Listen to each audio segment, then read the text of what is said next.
తెలియజేస్తున్నాను. అండ్ ఇక్కడికి వచ్చిన ప్రెస్, మీడియా అండ్ మమ్మల్ని ఆశీర్వదించడానికి వచ్చిన ఆనంద్ రెడ్డి సార్కి, రాంప్రసాద్ రెడ్డి గారికి చాలా థ్యాంక్ యూ. అండ్ ఇక్కడికి వచ్చిన ప్రతి ఒక్క పర్సన్కి very very thank you.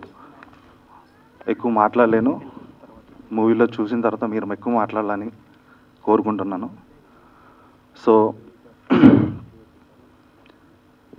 Industry అనేది ఒక సముద్రం అయితే దానిలో యాక్టర్లు ఈదుకుంటూ పోతుంటారు. ఒక స్ట్రగ్లింగ్ యాక్టర్కి ప్రతి స్ట్రగ్లింగ్ యాక్టర్ ఈదుతూనే ఉంటాడు.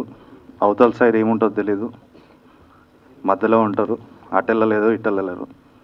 అలాంటి టైంలో బెల్లం రామకృష్ణారెడ్డి సార్ అని ఫస్ట్ ఆడిషన్లో నన్ను సెలెక్ట్ చేసుకొని he given the promise before 2 years.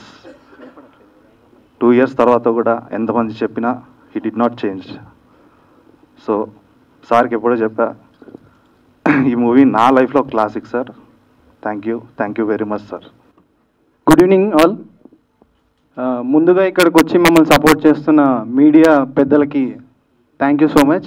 And stars of the event Adinarayana Reddy గారు, రాంప్రసాద్ రెడ్డి గారు ఇక్కడ దాకా వచ్చి మా దేవగుడి చిత్రాన్ని సపోర్ట్ చేస్తున్నారు. చాలా హ్యాపీగా ఉంది సార్.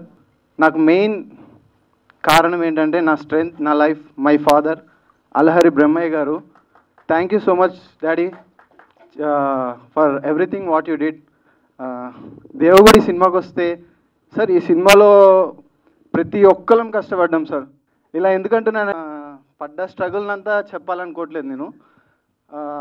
నాకు తెలిసి ఆయన షూటింగ్ టైంలో కనీసం నిద్రపోయి కూడా ఉండడు.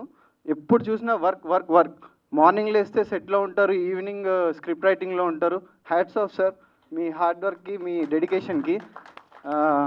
కేవలం ఆయన డెడికేషన్ అండ్ ఆయన హార్డ్ వర్క్ వల్ల ఈరోజు నేను ఇక్కడుండి దేవగుడి అనే సినిమాలో ఒక లీడ్ రోల్ చేస్తున్నాను. చాలా హ్యాపీగా ఉంది. అండ్ ఈ సినిమాలో నాతో యాక్ట్ చేసిన co actor Abhinav and Anusri, వీళ్ళు కూడా చాలా సపోర్ట్ చేశారు సార్. మేము యాక్చువల్గా యాక్టర్స్ అంటే ఇప్పుడు లైక్ బయట ఏంటంటే సింపుల్గా జడ్జ్ చేసేస్తారు, అతను బాగా చేయలేదు, ఇతను బాగా చేయలేదని. బట్ దాని వెనకాల స్ట్రగుల్ ఏంటనేది యాక్ట్ చేసే మాకు, చూసే డైరెక్టర్స్కి, వర్క్ చేసే వాళ్ళకే తెలుస్తుంది. అలాంటి దానిలో మేము ఎంత కోఆర్డినేట్ చేసుకొని చేస్తే ఈరోజు విజువల్స్ వస్తున్నాయి అనేది ఒకసారి ఆలోచించండి. అండ్ ఇలాంటి కొత్త సినిమాలు మీరు మాలాంటి కొత్త టాలెంట్ని ఎంకరేజ్ చేస్తారని కోరుకుంటూ thank you so much. And electronic media అందరికీ